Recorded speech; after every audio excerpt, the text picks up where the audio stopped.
Imagine this. A beam of light enters a cloud of atoms. But somehow, it exits before it even fully enters.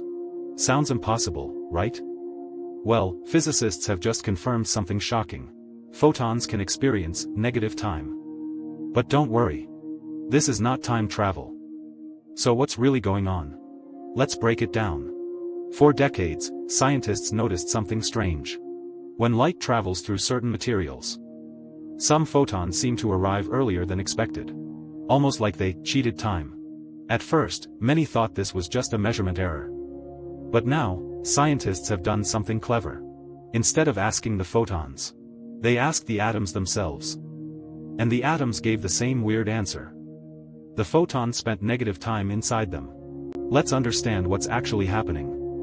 When light passes through a cloud of atoms, a photon can be absorbed.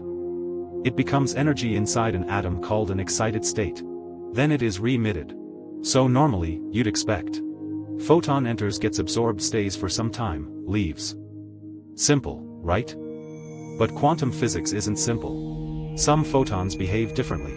Instead of following this normal process, they seem to exit the system before the full interaction even completes. This creates the illusion of negative time. Think of a wave of light, not just a single photon. A light pulse has a front, a peak, a tail. Now here's the trick. The medium, the atoms, reshapes this pulse. So what reaches the detector first is not the original peak, but a shifted version of the pulse. It's like this. Imagine a crowd running through a tunnel. The fastest people exit first, before the average person even enters. Does that mean they traveled back in time? No.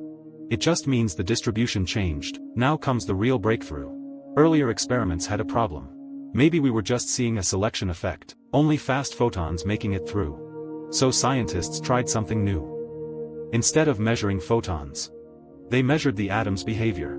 Here's how. When a photon is absorbed, the atom becomes excited.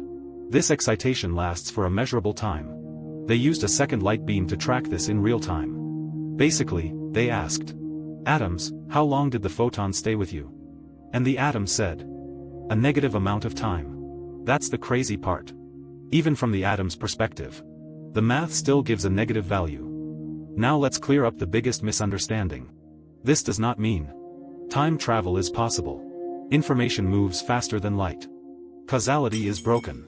Nothing actually goes backward in time. Instead, this is about how we define and measure time.